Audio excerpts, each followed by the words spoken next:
Bonsoir à tous et bienvenue dans ce point de l'actualité. Le président de la République a quitté Abidjan aujourd'hui pour Djerba en Tunisie. Alassane Ouattara prendra part au 18e sommet des chefs d'État et de gouvernement de la francophonie. La rencontre porte sur le numérique comme un vecteur de développement et de solidarité dans l'espace francophone. Ce sera l'occasion d'aborder les problématiques liées aux différentes crises rencontrées et d'apporter des réponses à des préoccupations majeures. Il s'agit notamment du développement économique, l'inclusion, l'éducation pour tous, l'accès à la santé. Le chef de l'État va participer à des séances thématiques. Il aura aussi des entretiens avec ses homologues et plusieurs personnalités sur place à Djerba, en Tunisie. Et sur place là-bas, en Tunisie, à Djerba, le village de la francophonie est ouvert. Le parc Djerba présente des startups de jeunes entrepreneurs, des instituts de recherche, mais aussi beaucoup de lobbying. Sur plusieurs hectares, le monde francophone est sous les feux de la rampe. Les ministres Amadou Koulibaly et Françoise Remarque ont visité ce site symbolique. Voici le reportage de Franck Wadio, notre envoyé spécial. Francophonie 2022, l'île de Djerba en Tunisie abrite le sommet. Au village dédié à l'aspect festif et découverte, le stand des jeunes émergents tranche dans le décor. Si nous sommes ici, c'est parce que nous avons été soutenus par la Conféges, notamment à travers la francophonie. Et dans nos différents pays, il y a le programme de promotion de l'entrepreneuriat jeune qui nous ont octroyé des financements pour nous permettre de sortir des prototypes, un peu comme vous voyez là. Pour cette édition, plus de 89 délégations, dont plusieurs présentes sur le site. En fait, c'est tellement beau de voir tous les pays ici. Pays ayant en partage la langue française ou encore portant les mêmes valeurs francophones. Ici, c'est l'apologie de la diversité, tant dans l'opinion que dans l'idéologie. Mais tous se rassemblent. Parce que les besoins ne sont pas pareils. Les besoins en Afrique, les besoins au Canada, les besoins en Corée, ce n'est pas la même chose quoi, dans la francophonie. Donc il nous faudrait qu'on soit ensemble pour pouvoir coloniser, entre guillemets, le monde par rapport à notre culture, par rapport à notre folklore, par rapport à nos idées, par rapport à nos découvertes, à nos créations. L'Afrique, qui attend beaucoup de réflexions à venir, la Côte d'Ivoire n'est pas en reste.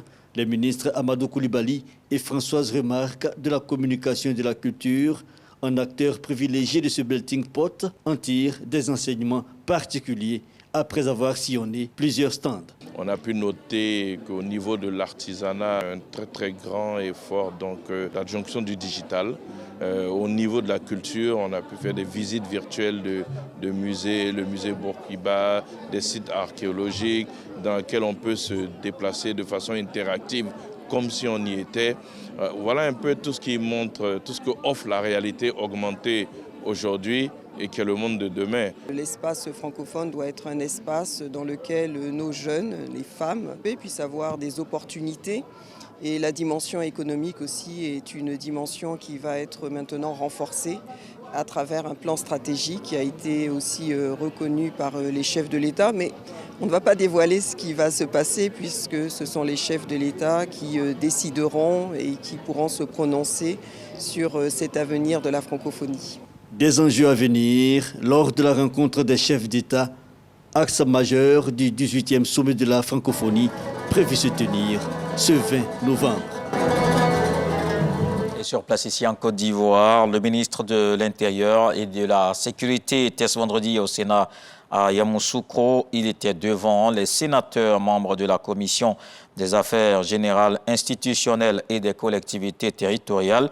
Le général Vagondo Diomandé a soumis le projet de loi portant modification de la loi du 9 octobre 2001, un texte sur la composition, l'organisation, les attributions et le fonctionnement de la commission électorale indépendante. Ces parlementaires de la Chambre haute ont adopté ce projet de loi.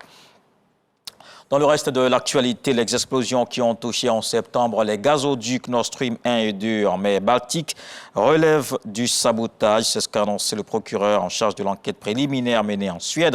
Les inspections préliminaires sous-marines avaient renforcé les soupçons de sabotage, les fuites ayant été précédées d'explosions selon les enquêteurs. Fin septembre, 4 énormes fuites de gaz avaient été détectées sur les gazoducs reliant la Russie à l'Allemagne. toutes dans les eaux internationales. 2 se trouvent toutefois dans la zone économique suédoise et 2 dans celle du Danemark.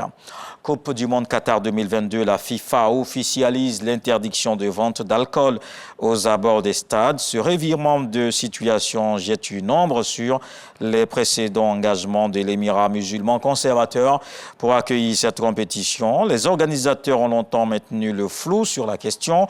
La FIFA vient de se résoudre ce vendredi à un constat.